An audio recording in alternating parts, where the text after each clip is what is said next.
Welcome to the Weight Loss Podcast, where we offer solutions to the obstacles you face when it comes to achieving your health and fitness goals. As a married couple who's lost a combined weight of 100 kilograms and 11 clothes sizes, our raw, real, and relatable stories will show you the path you must walk to achieve and, more importantly, maintain the results you know you can reach, because we know it works. So get ready to share the success and show the results with your hosts, Matt and Courtney.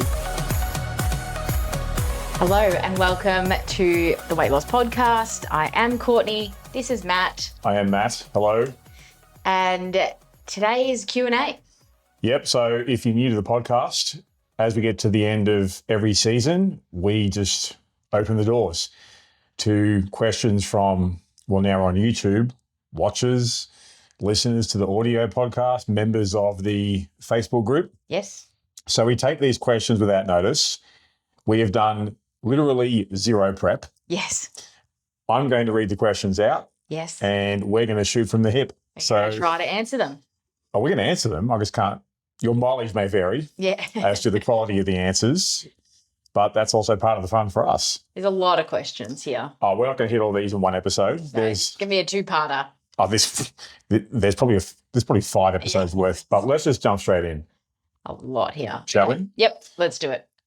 All right. Question about medical help with weight loss, like Duromine, Ozempic, etc.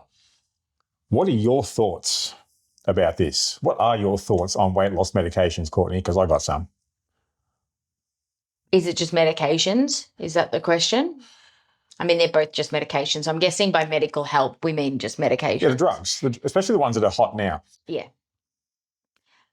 I don't have a lot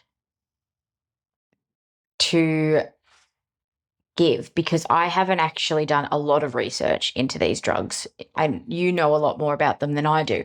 I think all I can say is from a behavioural standpoint. Go for it. Let's go. I think that is probably where I have my questions. I probably have a lot more questions if I looked into the actual research behind the drugs, but just because I haven't touched that, I won't touch on it. I'll just say from purely a behavioural standpoint, I think we have to look at, like weight loss surgery, like a lot of other things, when it comes to medical intervention, you're not addressing the habits, the food habits, the exercise habits, the mentality around food and exercise and weight loss. So my concern always with these sort of medical interventions is that what happens when you stop? So what happens when you stop taking the medication? It's the same thing with weight loss surgery that my concern always used to be, okay, that's all well and good, but what happens when your body gets used to eating again and you go back to eating the same style of foods that you did before? So I think they're always my biggest questions. Like, take out the health side effects and the ongoing side effects potentially to the body and your health. I don't know enough about that research. You're about to. But I always look at it from purely a standpoint of what happens when you stop doing this. It's kind of like a diet, right? To me, it's like, what happens when you stop doing it though? Have you gained the knowledge to be able to change your lifestyle? Because ultimately these sort of medications, I believe, are meant to be taken temporarily and not forever in your life. So do you have a plan in place? Have you got the knowledge? Have you got the habits instilled to be able to keep it up yourself after you come off the drugs? Very well said. What do you think? I'm going to echo a lot of what you said, plus a bit more. So firstly, I just want to start by saying it is probably no coincidence that the whole health at any weight and body positivity bullshit that was getting around for a few years got an awful lot quiet. Now these medications are pretty fucking popular. Yeah. Funny that. Yeah. I'll start there.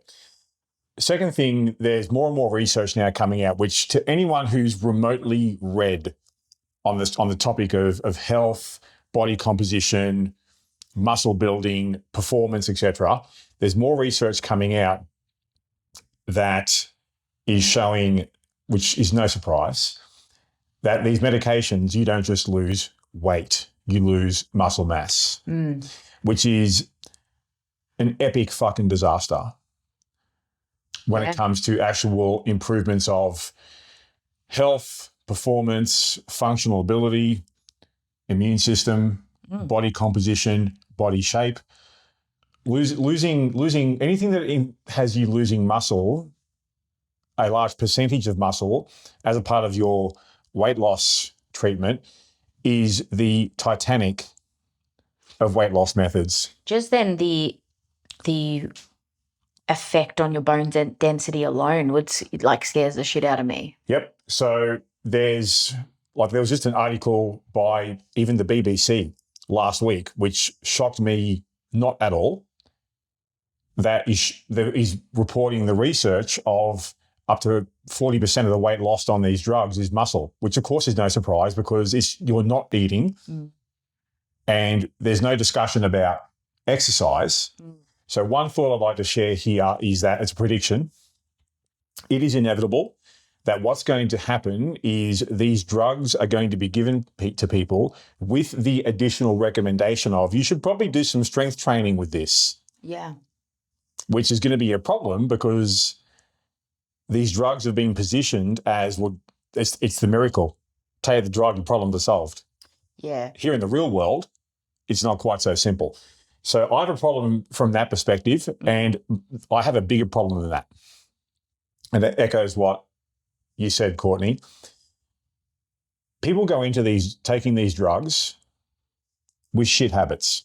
Their habits are terrible. They take the drugs. They may lose some weight. They go off the drugs and they've still got those shit habits. What do you think is going to happen? Of course it's going to come back on because there's also now, and again, colour me not shocked at all, there's research coming out showing that people are more likely now to put on up to 4 times the amount of weight they lost once they go off the medication. Again, not a remote surprise to me because, of course, your habits suck.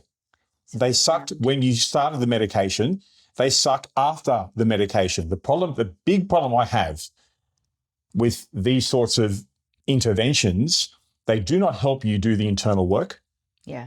They don't help you improve your relationship with your body, with exercise, with food, with yourself. The people that we've worked with for years and years and years have had poor self-image and poor habits in place since they were children or young teens. That's the stuff that needs to be worked on to really make this stick long term. And that internal work doesn't get done. The work on building sustainable, repeatable, consistent, healthy habits, these drugs don't help you with that. They don't teach you skills. They don't give you knowledge. They don't help you develop trust in yourself that you can do hard things. They don't help you develop trust that you can overcome challenges in life. Because one of the biggest things we always see, and I've always seen, is the real test of someone's success with this is how they respond when life gets hard. To get good at that, you have to go through that. Yep. The drugs don't help you with that. If I'm going to put my business hat on as a business owner, they're a tremendous business model because it's just money falling from the sky. Yeah. For the companies producing them and selling them, and the doctors getting kickbacks for prescribing them. Yeah. But the moment you look a little bit deeper, which is what Courtney touched on before about the habits and what I call the internal work, they don't help you do that. Which means if you are prepared to work on your habits, work on the reasons why you are the way you are, do the internal work, which takes time and is hard and is uncomfortable. But if you're prepared to do those things, you will quickly realize you never needed the medication in the first place. Yeah. So what's the point of taking it? Now, I will come here with a small disclaimer. There is a very small percentage of people I think these medications are going to be suitable for. Yep. They are the people who are so morbidly obese, they can't even move. They can't even exercise. We're talking like the 250 kilogram people that are literally bedridden or anchored to the couch because they can't physically move. Yeah. Now, people like that, I can fully understand that as a temporary measure Breaking to just try and just get some of the bulk off them, these drugs could actually be handy. And then once they're up and moving, they got to come off them. Yeah. Because then the work really begins. Yeah. In that small, it is a fraction of a percentage of the population, I think these things can be very useful. For the average person, like you, like me, like you watching or listening, what are you going to learn from this? I think they're all great points. And I think that it's still so new. And I think there's going to be a lot more research done in the future on this. And my fear is that people that start on this get stuck on it and then end up having to take more medications to counteract the things that are going wrong in their bodies. And then you get in this cycle of having to continue to take medication for the rest of your life. There could be the risk of becoming a lifelong customer, which I don't think is a good outcome. My prediction, the first prediction is what I said before. These things will come with a recommendation of, actually, you should probably do strength training for this. Yeah. All right? That's coming. The second thing I would say is that for most people, these drugs that are out there now, all they're going to do is add to the list of things that you tried that didn't work. Yeah. So they will join intermittent fasting, keto, vegan for fake vegans, not the real ones. Now carnivore, there's the carnivore bros out there, which is a different kind of joke. Low carb, low fat, no sugar, like all the different fads that are out there that people have done, these drugs will just join the list. When I ask someone the question of what have you done in the past, this will just be the latest thing that they've done that hasn't worked. And if hopefully, fingers crossed, it doesn't come with side effects. I have spoken to people when I've asked them about their experiences with this, where there's been some pretty scary side effects. Now, that is, to be fair, that is anecdotal. Yeah. That's going to vary from person to person. Yeah, there's always going to be exceptions to the rule. What I can say with confidence, though, because obviously every weight loss method is different, they don't produce the same outcome.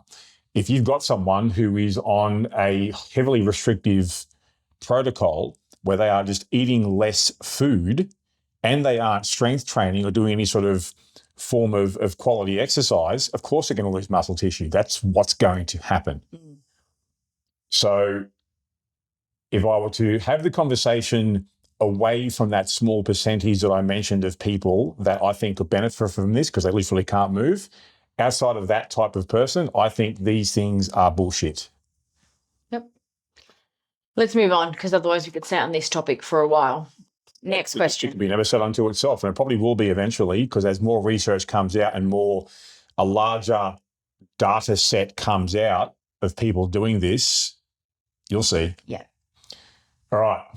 What would your advice be to someone who lost weight, gained it all back, and is now trying to get back to that target again?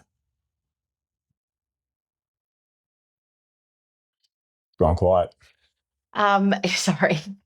Dramatic pause. I was just thinking about my answer. Yep. What would be my advice? My advice will start with a question. What happened? I was thinking on a similar line. The first thing here is it's not about the advice to get back to that target again. It starts with the question of, well, what happened to cause you to gain it all back? Was it that you stopped doing what you were doing that helped you lose all that in the first place? If so, why'd you stop? Was it unsustainable? Did you get complacent? Did something happen in your life and you just completely melted down?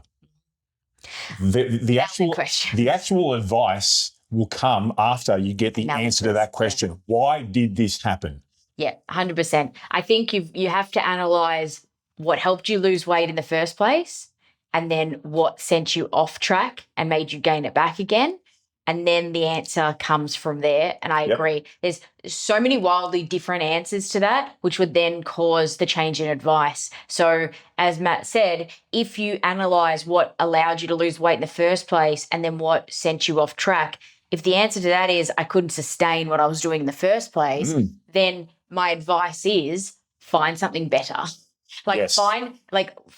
Analyze what went wrong and what wasn't sustainable about it and find something better. And work from basically the start again from there. So start something new that you know is sustainable and that you can work on some fresh goal setting from there.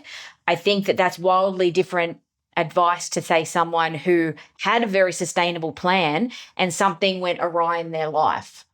Unexpectedly awry in their life, and they allowed that to overwhelm them, to take over their life for a certain period of time, and due to that, exercise habits went, eating habits went. That is like a whole different advice, and I think in that sort of situation, again, you're analysing and you're looking back on what you did right and what you did wrong. So you've just decided that, yes, my plan was great. It was sustainable. It was fantastic. It was this moment in time that sent me off track. And in that sort of situation, my advice would be start small, start goal setting again, go back to the fundamentals of what got you in the shape in the first place, but don't be afraid to start small. Don't jump back in where you left off thinking that that's where you've got to start. You've got to go back and build those foundations again and slowly start back up and have realistic expectations of yourself. If the reason for gaining it all back was the program I did to lose it was very sustainable and very doable, and then something went to shit in my life and I had a meltdown, there's no judgment on that. The advice there is, well, hey, if it was working, go back to it. The test will come next time something difficult comes up. And it's not if something difficult comes up, it's when. Yeah. So that tells you then, okay, the process I was doing was working and sustainable. I just fell out of the saddle when something difficult happened. Okay, then the test will come when something difficult happens again. Do something different next time. Learn from it. Yeah. Cool? Yeah. Next one. What are your thoughts on fasted training? Is there something I could be doing better to fuel my workouts to burn the fat and build muscle? I don't have pre-workout, but I have a pint of water when I get up. So curious. We're doing a live translation here, are we? I want to know, but you start answering. What is 1 pint as a litre? Live Google. So a pint is just under half a litre. So just under half a litre of water. Okay, no worries at all. Do you have any thoughts on fasted training? But I do, but you go first. Okay. Not a fan. So there is research out there that shows it is not effective as non-fasted training. However, that is not to say that I'm going to be pushing to have a full-sized meal before doing an intense training session, because depending on what training session you're doing, that's a bad idea. That full-sized meal could be decorating the gym floor. That's a bad pretty idea. quickly. I personally, as someone who does work out first thing in the morning when I get up, do not have a full-size meal because I would not feel comfortable pushing myself with a full stomach. Here come supplements. Yeah. So I prefer to have some strategic supplements before doing my training session in the morning, and it can be literally as simple as a small bit of protein powder, be it whey protein or a plant-based protein, if that's what your preference is, some sort of fast-acting carbohydrate source. So for me, it can be like Gatorade. For someone else, it might be a banana. I was going to say a banana. Half a banana. You can actually get specific carbohydrate-based supplements out there. I just go to Gatorade because it works for me and it's cheap. And some people like to actually eat something though. Some people prefer to eat. I mean, there's no sort of right or wrong here. It's what your body will respond best to. my body responds best to not trying to digest whole food while I'm trying to do an intense training session. So I go the supplement route. Now you can use pre-workout powders. You can even just have a shot of black coffee. Some people do a smoothie because a pre-workout smoothie. They don't want to eat necessarily, but they also don't want to just have. They want something a bit more substantial than completely liquid. Some people have something involving oats. It just depends. I as well do purely liquid. I would, if I wasn't going to do that and I could be bothered in the morning, I would do a smoothie, but I'm usually too lazy to do a smoothie before I go and work out. But I have had physical food, that's dumb, isn't it? Whole food, thank you. I have had whole food before when I've worked out, and I can tolerate a small amount, but I don't love it either. So I think it's personal preference on that, but I have also tried to work out completely fasted, and I feel like I don't know whether it's mental or not because it's a very small sample size. I've only done it a couple of times. But to me, I definitely felt like it affected my performance. I did fasted workouts for years, and this is how I know that non-fasted was better for me because I put them head to head. So that's how you figure this out for yourself is if you've done plenty of fasted training, do non-fasted and see what you notice. Because once you've trained long enough, you have a bit of experience under your belt, you know how your body feels. You know how your muscles feel. You know how your performance is. You'll know the difference pretty quickly. Especially if I work out in the morning, which I usually try to. Yeah. If I find it distracting because I will get so hungry halfway through my workout. I just get so hungry, and I also find that so distracting for me. Yep. I just don't like it. Yeah. So non-fasted is always the preference, and it's what I recommend to students in our academy. But do it yourself and find out. You're going to find research both ways, right? You're going to have. There's the really good research is non-fasted. Fasted, yes. Yes, I shouldn't say research. You're going to have people's opinions. You'll always get opinions, but the data supports non-fasted, and my personal experience supports non-fasted as well. And that's just me now being a serious gym goer for the last 21 and a half years. So take that for what it's worth. Yep. All right. This is a big one. I'm 18 years old and I'm not technically overweight, but my BMI is right on the edge. And I'm very unhappy with my body and appearance. I've been trying over and over to lose weight, and in my efforts have developed a bit of a binge and purge eating disorder. I'll tell myself I'll start the diet tomorrow so I can eat all I can right then. Then I get 3 days into the diet and crave sugar. And as soon as I start eating, I can't stop. Then I feel guilty and purge. Have either of you struggled with this? And if so, how did you overcome it? I want to overcome it and lose weight at the same time. Do you have any ideas? I have an idea. Stop dieting. Yeah. This has restriction. Like, tell me you are restricting without telling me you are restricting. Although in this case, we are being told this person's restricting. Yeah, I mean. Stop restricting. So. The awareness is great, can I just say, of this question. Like, obviously knows. The awareness here is most impressive given the disclaimer of I'm 18 years old. Yeah. When I was 18, I didn't even know what day it was. Yeah. I think going back to the start, I will just point out that I don't know what not technically overweight means, but what it means is it means on the stupid BMI scale, you are listed as a normal weight, but you're right on the edge. If your BMI goes up like just a notch, it'll tick into the overweight category. I know this because I recently calculated my own BMI.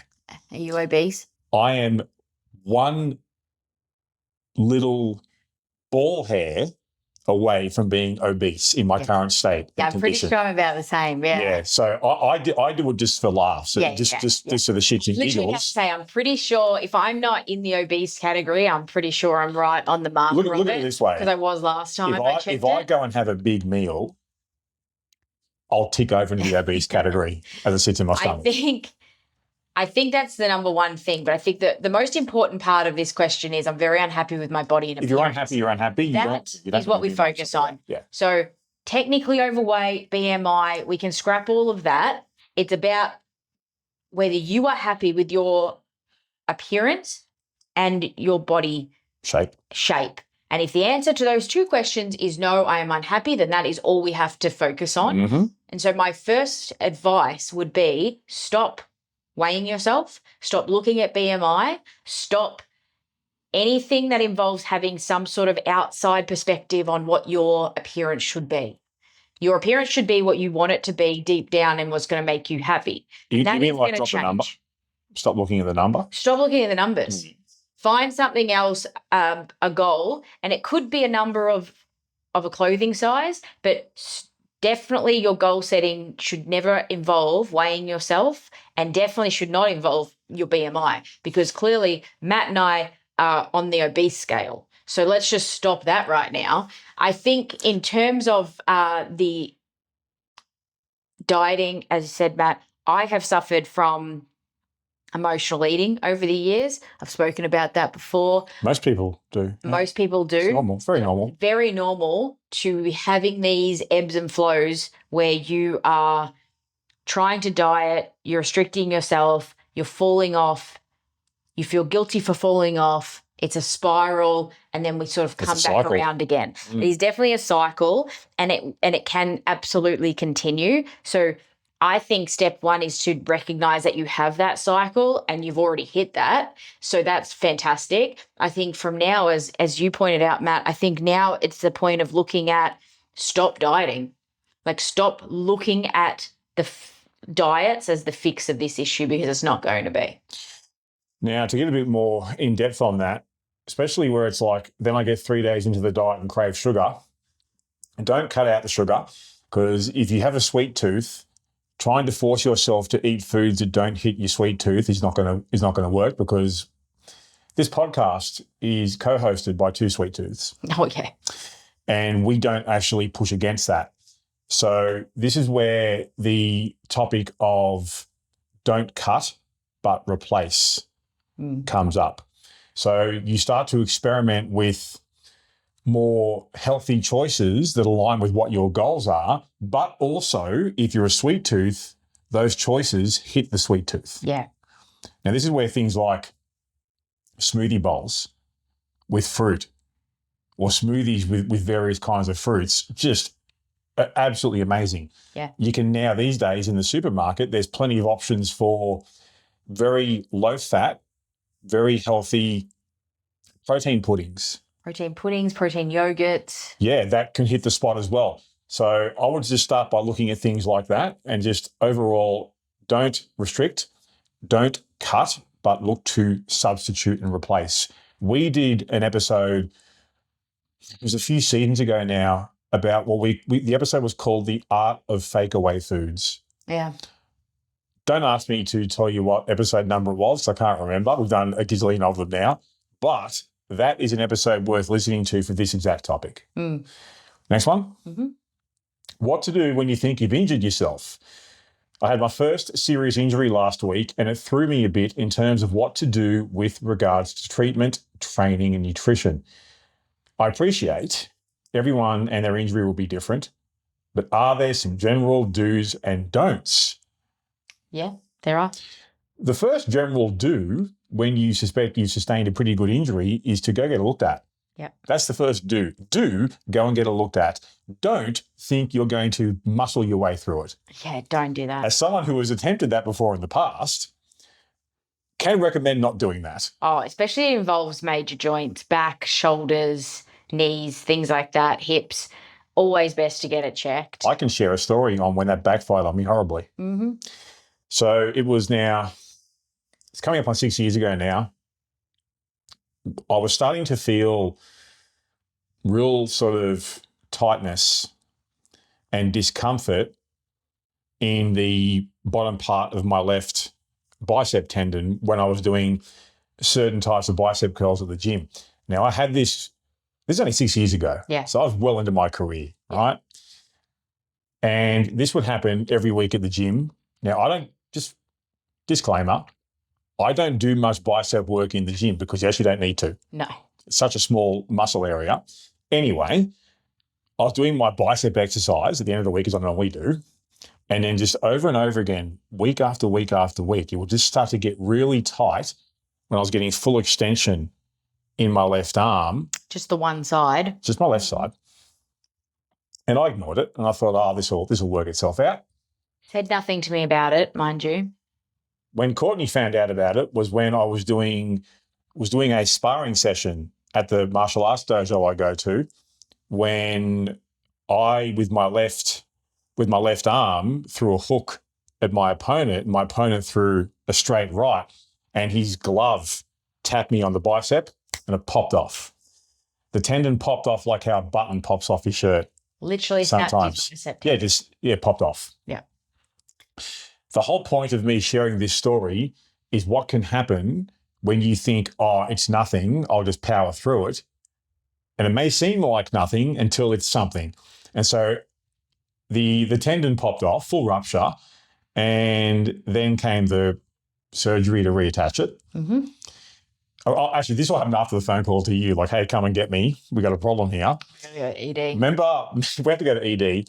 And remember the hole in my arm? Because when you tear your bicep, it goes back up your arm. Recoils. It recoils up your arm like an elastic band. Had a massive hole in there. But anyway, that led to a good 3 months of rehab after the surgery. Do recommend getting it looked at if you're not sure. Don't recommend muscling through it or thinking she'll be right, because you are correct. It may be right. What if you're not? Yeah, so definitely go and see a physiotherapist, physical therapist, depending on what country you live in. They're called different things, but definitely go and get it looked at. I tend to find with my own experience now, there are certain parts of the body, what I call them the do not screw around with this part of your body. They are your joints, your back, and anywhere where you feel your muscles going into the joints, where the ligaments and the tendons are. Anything that you start to feel in those areas, it could be like knees, ankles, wrists, elbows, shoulder, and back. Stop what you're doing, get it looked at. Yes. You would rather, just now with my own experience, I would rather have to take a week off just to be sure than take the risk and have a 3, 6, 9 month rehab process. Yes. So Courtney is spot on here with the recommendation of go get it looked at. It's not just to rule something out, but potentially it may be as simple as, you know what, you've just got a bit of tendinopathy, a bit of an overuse, wear and tear. Might just modify your program a bit. Because from a training standpoint, I think we would always try to advocate to continue something. So what that something is will always depend on what the injury is and what you're able to safely do. But we're not advocates for completely stopping, if possible. That would have to be an extreme situation, because I think even, say, we'll go back to Matt's example, even when he had surgery on his arm, he was still able to walk. He's still able to go for walks. He's still able to he was able to still go to the gym and just do lower body activities, body weight activities, things like that. So he's still keeping active, still keeping moving. Then once he was able to add in some of his upper body stuff, he did that gradually too, with the support of his physio. Support and the guidance, yep. And able to adjust his plan accordingly. But I would be very hesitant. Again, it all depends on the actual injury, but I'd be very skeptical for most injuries if a therapist told you to completely stop all activity. That's a red flag. Usually the stop all activity, if that's recommended, it should be like when you're about to have surgery. Yeah, should be only for a short period of time. If you're at the risk of like a catastrophic, life-altering injury. Absolutely. There's obviously, I can't say that would never be recommended, but, to me, it would have to be for very put it this way, particular situations. if the recommendation I got after my bicep rupture was stop all exercise, I'm finding a new physio. Yeah. Like, do you remember, I had the reattachment on the Friday. Yeah. Was here at home vomiting on the endone on the Saturday, got off it. Do you remember what I did on the Sunday, 2 days after the surgery? Leg day. Back in the gym doing legs. I don't remember that. Oh, I do. I think that was Monday. No, it was Sunday, trust me. I was not here and I went with you. So I think it was Monday. But anyway, it was very close to your surgery day, yes. But the whole point here is that it's just worth getting it looked at. Yes. It's not worth powering through. No. Especially when you are relatively new or either a beginner or intermediate level. Actually, it might have been Sunday. Sorry. Don't question my memory. But yes, I think those, but in terms of nutrition, is there any changes that you would have made during that time to your nutrition? Oh, well, if you're on the shelf for a bit of a period with injury and you're not as active as you normally are, your appetite will change. Mm-hmm. So maybe you just drop your portion sizes down. Yeah. It can be as simple as that. Yep. Your appetite will tell you and your hunger cues will tell you. Definitely. What to But in change. terms of the actual style of food you're eating, it would be very similar. Just drop the portion sizes. Yeah. I mean, if you're eating healthy food and eating good food, like your body, the thing is, you can still make progress even when you are injured. Yes. You are still improving your metabolism. You are still putting good vitamins, minerals, nutrients into your body. Like, there is still progress that can be made despite an injury. Yes. Yeah, it's a different discussion though about, I've got an injury, I may as well stop the entire thing. Like, no, you're just weak mentally. Definitely don't do that. Next one. Yes. How do you pull yourself out of the, quote, I don't care, fuck it mentality when you are having a hiccup? I don't mean in the way that you might go off the rails a few times in the beginning, but when you keep messing up and flying off the rails for no reason, except you get lazy maybe, or you think it's too hard and will take too long, or progress is too slow. Not sure the root reason, but it's more than a speed bump self-sabotage. How do you pull yourself out of the I don't care, fuck it mentality when you are having a hiccup? This here, above all else, speaks to me of your expectations are not aligned with reality. Yes. And that is also, by far, the biggest reason I see people not reach their goals. It's not because they're not smart enough or they're not talented enough or they're not good enough. That's all not the case. It's because their expectations about how long it's going to take, how hard it's going to be, and how you won't be perfect doing this are all off with the fairies. Yes. That's what I get out of this. You pull yourself out of the I don't care, fuck it mentality when you adjust your expectations to be more in accordance with real life, which is progress will be slow. Mm-hmm. It is going to be difficult. It is going to be uncomfortable. It will take longer than you want. And if you are sitting there thinking, oh, well, I'll be the exception to that, no, you won't be. You won't be. What's your takeaway here? That's what I get from that. Oh, I don't have really anything much to add to that other than I completely agree with you. Expectations are off and you really have to reset those expectations. I'd be looking at your goal setting, short-term goal setting, which can help reset your expectations. I'd also say resetting your expectations with the whole, how do you pull yourself out of a I don't care, fuck it mentality? Well, you do care. Like, you clearly care. So I'd be reminding yourself that why you care. Especially as well, in the moment, this I don't care, fuck it mentality, you are being a big, fat fucking baby.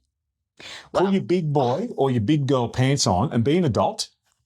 I think all it says to me is that you want to try to convince yourself that you don't care because you want to have an excuse to quit. You want to have an excuse to quit so you can say, well, it's fine because I didn't care anyway. Well, you do fucking care because you keep starting you keep doing it. And because you're unhappy with the way that you look, which is fine. You're allowed to be unhappy with the way that you look and you're allowed to fucking care. And it's okay to sometimes get pissed off with how long it's going to take and that you keep making mistakes. You're allowed to be pissed off, but you're also allowed to care. And the reason you're pissed off is because you care. So don't try to convince yourself that you don't care as a way out. Just focus on what you're doing and remind yourself why you're doing it and reset your expectations and your short-term goals. I do like it when both of us are on the soapbox at the same time. I would just like to end the answer to this question with a golden universal rule that applies to everyone. So often I will say things like, one size doesn't fit all. This one does. This is going to be harder than you think. It's going to take longer than you want. You are going to make mistake after mistake after mistake. And above all else, you will not be the exception to those previous points. And can I just say, the reason I know that you do care and that you telling yourself that is your brain's way of trying to get you to give up and quit because you've convinced yourself it's too hard is because I've been there and I've done it and I've thought it.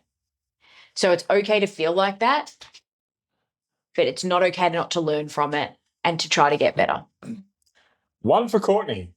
When you're feeling hormonal, how the hell do you stop yourself from eating all the food / not mentally losing the plot and forgetting your why? I honestly can't control myself. Righto, Courtney. I'm assuming that when you're feeling hormonal, it's like during your menstrual cycle hormonal, like actual hormones. It's not uncommon to have a high spike in emotional eating during that time. Like for me, it's not, especially when it comes to sweets. I feel like it's not uncommon to hear a lot of females talk about during their menstrual cycle that they crave sugar a lot more. They crave sweet things. For me, I think over the years, discovered that is always going to happen for me. I'm always going to crave sugar more when my menstrual cycle is hitting around that time. It's one of the ways I can usually tell when it's coming is because my craving for sugar ramps up so much as among other things. I think for me, it comes back to what a similar answer to we had earlier, which was I don't stop myself from looking for sweet things. I just change the sweet things I'm looking for during that time. So I'm not trying to stop myself from eating sweet things. I'm just changing it up from an entire tub of ice cream to something else, to a smoothie, or I make a smoothie bowl. So I make a smoothie so thick I have to eat it with a spoon. So it's almost like the best kind. Ice cream light. Yes. You know, I make almost like one of those, you could make like one of those like acai bowl style things where I make a smoothie so thick I have to eat it with a spoon and then I put extra fruit in it, or I might drizzle some honey on top or something like that just to give me that extra little bit of sweetness when it comes time to having that meal, that treat. I don't know what you call it really. It's not really a treat. It is a meal. It's just sweet. It's just going to hit that sweet craving for me. I use a lot of chocolate protein powders in my smoothies because for me, chocolate in my mind equals sweetness and a treat. So I try to use chocolate flavoring where I can just to still get that hit. I think for me, it's not the way I've got around it is not fighting it. Is just working with it. What this tells me is that you are still controlling the environment. Because the thing is, it is easier to eat all the food and lose control and lose the plot when you haven't created an environment that allows you to make better choices more consistently. And I'll still have dark chocolate as well, mind you. Mm-hmm. So dark chocolate is still going to be consumed. It's just I'm able now to space it out because I'm not only relying on my sweet hit coming from that. Mm-hmm. I've sort of spaced it out with more of my staple foods so I can also enjoy my treats without overdoing it, because that is something I used to do. I used to not have enough sweetness in my staple foods. So when I did have my chocolate, I couldn't help myself either. And I would just eat the entire block in one go. So I think it's not fighting what your body's doing and not thinking there's something wrong with you and working within it to still stay on on track. Does that make sense? Yes. Yeah. Good job. There are 3 questions here that I'm going to ask all at once because I think the answer is going to be the same. Okay. How to survive a fuck it moment that turns into a whole week of self-sabotage, which leads to feelings of worthlessness. Second one, how do you recommend someone get past their guilt of overindulging or making mistakes, etc.? And what advice can you please give about a lack of self-worth if you've fallen off plan or strayed off course? Am I right to bundle these together? Yeah, they're very similar. Yeah. Step 1 here goes back to expectations. So if you go into a plan or a program with the expectation of I have to get everything right, you are the problem. Well, you've set yourself up to fail from the start. Yes, you have. So you can start right there because very often these feelings of guilt and worthlessness, they don't come from the fact that you have eaten something off plan or you've overindulged, because you're a human being and you should be entitled to do things like that. The problem has come because you've made the critical mistake before you even start of thinking this has to be 100% perfect. It won't be. It also doesn't have to be. Yeah. So expectations come up there as well.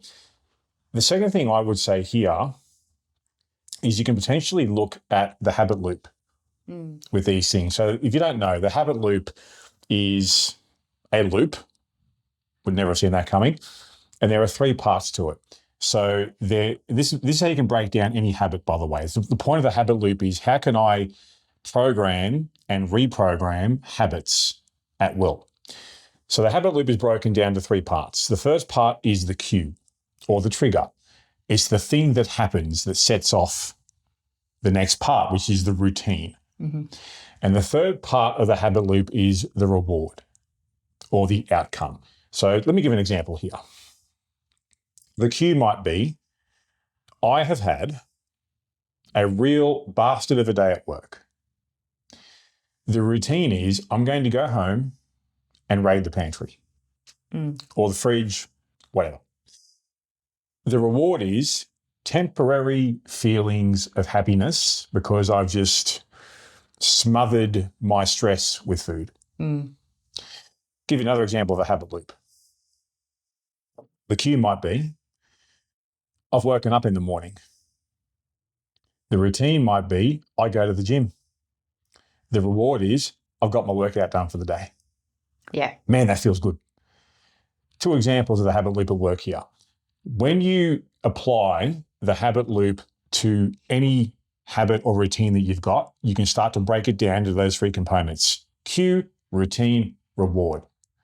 Now, if, for example, we have something where someone has had a fuck it moment that has turned into a whole week of self-sabotage, the fuck it moment is the cue.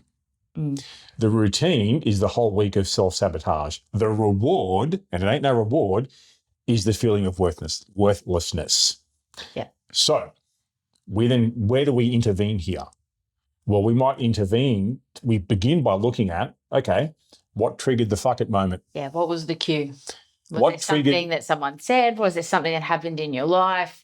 Was there a mistake that was made? What I like to do with things like that is I look at the cue and go, was the cue in my control? Yeah. For example, if it's something that I did, well, I can change the cue.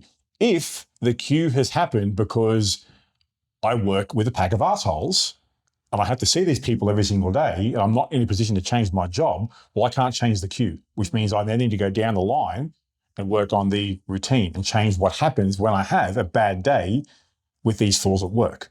Yes. Or if I have an argument with my significant other, depending on the argument, I'm not going to, get divorced or break up with my significant other over an argument.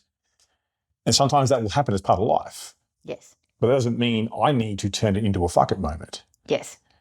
So does this all make sense here with this breaking it down into a habit loop? Yeah, I think so. So you look at the cue. If you cannot change the cue, you then work on changing the routine. because once you have that intervention at whatever level it is, the reward will change. Because in this case, where we have the fuck it moment, the routine of self-sabotage, the reward of worthlessness, by fixing or adjusting either the cue or the routine, the reward will change the result because you'll feel in control. Yes. So expectations and habit loops for those 3 ones. I hope that helps. I would say so too. All right, next one. Yes. This is tough. About how long after starting weight training can I expect to see and feel results, both on and off the scale? What should I be looking for? It's a great question, though. Great question. It's a great question. Thoughts? Well, I think on and off the scale is a perfect way to put it, because there will be things to be looking for in both of those areas. So when you think about off the scales, even though please don't weigh yourself, but if we talk about it, let's just use the concept for now. If we talk about the non-visual cues, the non-obvious straight away cues, right, that involve your body shape, we're talking about just getting better at the movement, just improving your awareness of your body. You look at the first time you started weight training and doing a movement and how maybe uncoordinated it felt, or how you didn't know whether you were feeling the right muscles engaging that were supposed to be engaging. And you look at down the line and you think back on your progress, and now you do feel those muscles engaging. You don't worry about how the movement looks because it's so ingrained now into your brain that you can physically see yourself doing it without even looking at a video. You feel confident putting the weight up. Your weight is progressing either every week or every other week. Your rep ranges are progressively getting better. I think these are all non-body shape cues. Do you have any to add to those ones, like the non-body shape ones? Yep. When it comes to weight training, you will feel the improvements before you see them, but the initial improvements will first be process-oriented. Yeah. So this is where, when the question is ended here with what should I be looking for, that's the key part. So here's what you should be looking for. The first thing is, are you building consistency with your weight training schedule? As in, are you hitting your sessions week after week? Do you have a fairly locked-in routine? For example, if you have, for example, say a 2-day-a-week program, an upper and lower body split, and you've decided that, well, Monday is my lower body day and Thursday is my upper body day. Okay. Are you hitting that consistently week after week? And for the most part, are you getting them on those same days? If so, that's your first step. The second part here is what Courtney touched on before. Am I improving at the quality of the movement? Am I getting used to the machines I'm using or the equipment I'm using? Am I getting more confident and comfortable using it? Am I now starting to feel my muscles work? Am I more in control of how I move the weight? That's another part of how you feel the improvements. As these things start to add up, you can then go, right, am I getting stronger? Because if we're tracking our workouts, which, pro tip, we should be, if we're tracking our workouts, you can track week after week, month after month, program after program. Am I getting stronger at these movements? And it becomes a pretty simple answer, yes or no. Now, if we're building consistency and we're building confidence in the gym and we're getting stronger with our strength training program, you then go on a trajectory of when you start to see the differences, not if. Yeah. However, there's something else that will happen before you start to see the differences. In terms of what we're going to be feeling, you'll start to notice improvements outside the gym. So it'll be things like, oh, I can carry more bags of groceries after a shopping trip. Or if you've got young children, carrying the kids around doesn't feel so hard anymore. Or I can keep up with the kids at the playground. Or if you play some sort of sport, I'm running faster. Or for me with martial arts, I'm punching and kicking harder or with more control, whatever it might be. You start to notice functional improvements. For some people, the feedback I've got from people has been as simple as I get up off the toilet a lot easier. Yeah. I get out of bed a lot easier. I get off the couch. Those are the things you will feel. Eventually, now this, to be fair though, this is also in conjunction with what goes into our body, because the thing is how you exercise will determine the type of weight you lose, but how you eat will determine how much you lose. So let's assume all things are doing very, very well here. When it comes to strength training, take your progress photos and assess them every 6 to 12 weeks and just let this thing play out. Because the thing is, when it comes to strength training and muscle building, it actually is a longer timeline than just fat loss. Yeah. So be patient when it comes to what we see in the photos and in the mirror. Look for what you feel. Because I've got a real simple rule that I share with students inside the academy. If you are getting stronger, your success is guaranteed it's coming. Yes. Because that is the number. Like, there's plenty of factors to helping someone, look, function, and feel better. The number one lever to pull is get them stronger. Yes. That is the biggest catalyst of all. It'll come. That will stimulate everything from there. So I hope that answers the question. Yes. It's impossible to give an actual answer on time frame, but that should answer the question. Well, you'll feel it before you see it. Yes. If you're feeling it, then the visual should be coming. Yes. How do you know you are eating enough or not enough? You hungry?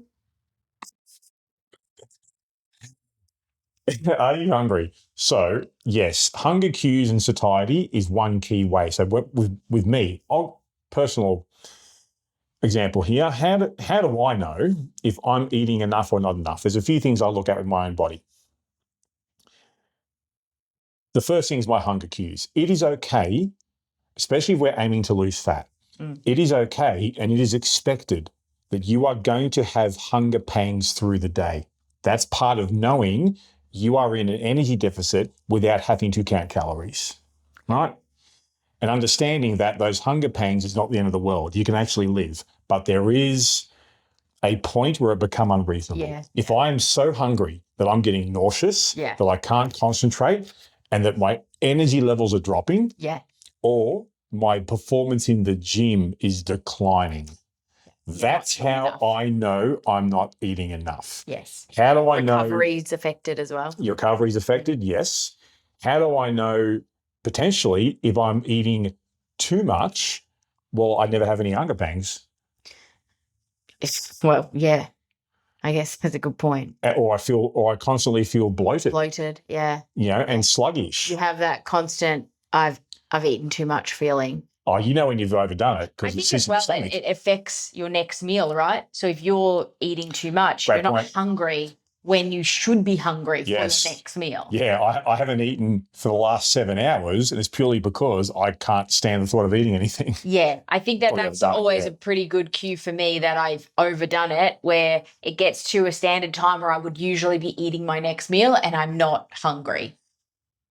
That's pretty good cue for that one. Yeah, satiety, hunger pangs, energy levels, and performance is how I measure all that personally. What do your rest days look like? How many each week, and when do you incorporate them? Why are rest days important? I'll tell you why rest days are important, because that's when your body changes. Yeah. Simple as that. Your body doesn't change during the exercise. The exercise is the stimulus for the change. Facilitates. The exercise facilitates the change. Yes. The rest is where it happens. So the exercise you do is sending your body a signal. So it might be get stronger, build muscle, increase endurance, increase cardiovascular fitness, whatever it might be. The exercise is sending the signal. The body acts on it when you're resting. Rest days are so important because we're not robots. And overtraining is an actual, genuine, research-backed condition that can have effects well beyond I'm sore, I'm tired, I'm injured. It can affect what happens internally. I was going to say, it can affect your metabolism. Big time. Yeah. Absolutely big time. That's why they're important. Yes. So what do your rest days look like? Yes. And this will be different from person to person. So for me, a rest day for me now is going for a big walk. Yeah. I don't have rest days anymore where I sit on my ass and do nothing. Yeah. When I was younger, my rest days would be sitting on my ass and doing nothing. Literally no activity. No activity. But I also didn't have, I was not conditioned. I didn't have any conditioning. Yeah. You know, when now my rest day is still getting 10 to 15,000 steps. Yes. A day. You know, that's a rest day for Matt with where I am now. Yes. What's a rest day for you? I'll still have a couple of days where I don't exercise, usually at least one a week where I don't exercise at all. But I think for me at the moment, again, that's where I'm at right now and it's where my body's at. I think when I'm going through hormone treatment, IVF treatment, fertility treatment, things like that, my body needs a little bit of extra rest. So over the last couple of years, it's definitely been more of a case of I have had days where I don't do anything. And then there are days, my rest days will look like where I'm still going for a walk. It just depends, I think, where my body's at the time. I think if I didn't have all of that going on, I'd be very similar where I would be at, my body would be at a point where my rest day would still involve having to do something active. Well, before we were doing IVF, what your rest days like? There were still active rest days. There you go. Yeah. Yep. So it can depend on the season that you're at as to what they look like. They weren't at the start, though.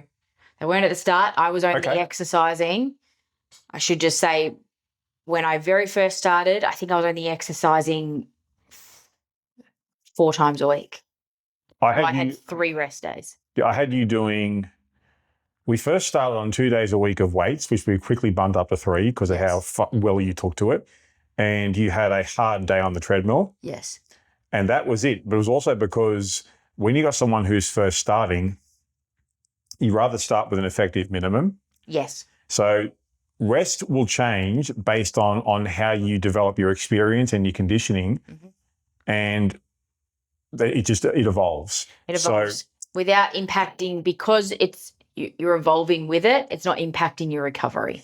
Yeah, like for me now, going for a big walk on a rest day doesn't take anything out of me. No. That's easy compared to the hard stuff that I do. So how many each week and when do you incorporate them? I know for me, when building a program, you start with weight training because it's the most taxing and the most important sort of training. So my weight training days are Monday, Tuesday, Thursday, and Friday. Sometimes I'll have Saturday as a floating day if I need to kick my leg session back from Friday to Saturday based on what happens in my martial arts. Yeah. Outside of that, like my easiest days of the week are Wednesday, Saturday, and Sunday. Yeah. Because I don't do any martial arts training. I don't do any weight training. I'm still active. I still go for a walk. Depending on where I'm at with my martial arts, I may instead go for a run. But those are the days I keep aside where I'm not smashing my body. So I personally like the Wednesday because it breaks the working week up right down the middle. And this is personal preference, I am happy to take it a bit easier by comparison on the weekends, because weekends I might be hanging out with friends, doing something with Courtney or playing a whole lot of video games. I think it's important, as you said, to schedule in your weight training first, and then you schedule in everything else around that. I think it's important to incorporate your rest days into your week around to split up your weight training days. So I would never recommend, if you're doing a 2 or a 3 day split, trying to split those up so you're not doing them back to back. Yeah. I think really when it comes to incorporating rest, you also got to just do it around your schedule. Yeah. Like for me, the Wednesday, Saturday, Sundays, my easier days works for me. And I think it works for you as well, and you're able to sort of pick a schedule and stick to it. There's some people that don't do that. Correct. Their work schedule might change week to week, so their exercise schedule slightly changes week to week, which again is fine. It just involves more planning. Yeah. Well, for example, say a shift worker. Yeah. Right? A shift worker who may have some days at night shift, some days on day shift, is going to have 2 different routines. Actually, maybe 3 different routines: day shift, night shift, not working. Yes. So it just works based on the requirements of your life and that moment in your life. But I will say one thing: the smart approach is to structure rest into your program. Oh yeah. Don't treat it as an afterthought. No, it has to still be planned. It's not just a willy-nilly, I don't feel like doing anything today. It is part of your plan. Next question. What's the best way to return to exercise after sickness has put you on your ass and has affected your ability to perform like you did before you got sick? Tremendous question. Great question. What are your thoughts? I would say in that situation, the best thing to do is not to go straight back into exactly what you were doing before you got sick at the exact same pace or reps if you're not quite there yet. I don't think there's anything wrong with getting back into your routine. In saying that, I would try to get back into your routine as quickly as you can, but make some modifications, maybe adjusting the weights that you're lifting. So maybe the rep range goes higher, so the weights go down a little bit. But I think as soon as you're able to get back into routine, it's always good to do. But you don't want to be exercising while you're sick, though. You don't want to be pushing hard exercise while you're sick. It's only going to prolong your sickness. For me, this will depend on a few things. So I have exercised plenty of times when I'm sick, but it depends on how I'm sick. I was going to say, this seems like real sickness. The key thing here is the part of put you on your ass. Yeah. Right. Because I've had plenty of times where I've been sick, and the only reason I know I'm sick is because I'm sneezing and my nose is all blocked. But I've still got my energy, and I still know within myself I can still go and hammer this. And that's the question to ask yourself firstly. Yeah. Do I feel, because as I said earlier in this podcast, when you develop more experience doing this, you get in tune with your body. Yeah. And you should respect yourself enough to listen to that. All right. So if I'm sick, super sick, and I want to come back, I'll ask myself, do I think I've got the juice to go to the gym and have any sort of half-decent weight training session? If the answer is yes, I go. And I take what my body gives me. If I have to adjust the weight on the day, so be it. Because to me, the habit of continuing to show up is just as important as how I'm performing in the gym. I don't want to drop that habit. If the answer is no, I don't think I can give it my best in the gym, I'll go for a walk. Yeah. Because I've got a simple rule for this. If you know deep down it's going to be tough for you to even go for a good walk, don't go to the gym. Yeah. Don't go hit the weights. You've got no chance. No. So you just listen to your body, take what you think your body's going to give you, and then go and just go find out. Yeah. That's how I know what I can do when I'm sick and how sick I am, because I've had a crack. Yeah. I've just done it for a long time now, and I've taken the chance. So yeah, when it's put you on your ass, if you can go for a walk, go for a walk. If you can't go for a walk, don't go to the gym. No. Just wait. And this goes back to what I said earlier as well. I want to talk about injuries. You can make progress while you are sick, because you can actually speed up your recovery based on the good food you put into your body, which is why, as a separate note, when I am sick, do you know what foods I eat differently? None. I eat the same foods because I eat good food, colourful food, that I want to accelerate my improvement out of the sickness. The one difference I personally make is I have more glutamine. Yes. Tremendous supplement. Anything else you want to add? Did you give advice on incorporate getting back into exercise after it? Yeah, because getting back into the gym, would you modify anything in terms of your weight training? Oh, it depends on how you feel when you get in there. Yeah.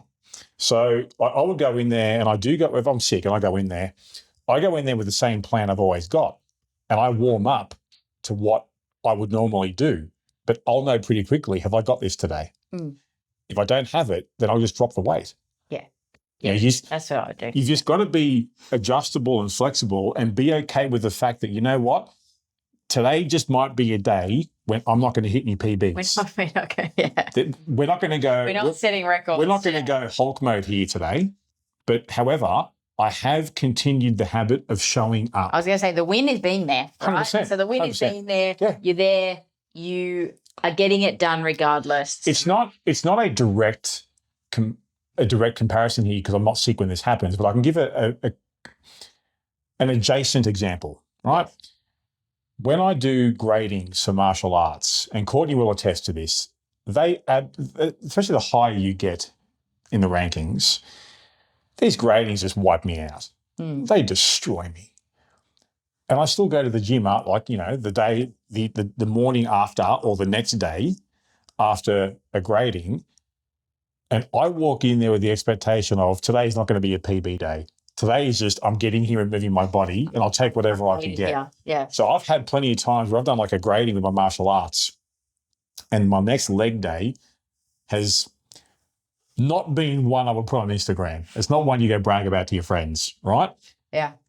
But I want to keep the habit going. But then the week after, because I've had that week of recovery, we're back to normal. Yep. You take what your body gives you. I think we make this one Your last question. the last one for this particular episode. This will be a two-parter. Yeah. Definitely. Yeah. So listen, we're going to end this Q&A with a discussion about video games. So if you are not interested in video games, now is your time to check out. Yeah. Because this is a question especially for me. Matt. It's not for me. Yeah. Matt, what's your favourite Super Nintendo game and why? I have nothing to add to this. What is my favourite Super Nintendo game and why? To answer this question, you have to narrow down what are your absolute favourites. And then you go from there. Like Zelda, Link to the Past, Super Mario World, Donkey Kong Country 1, even though Donkey Kong Country 2 is the better game, 1 just has the soundtrack and the nostalgia factor. Chrono Trigger, Street Fighter 2 Hyper Fighting, Mario Kart.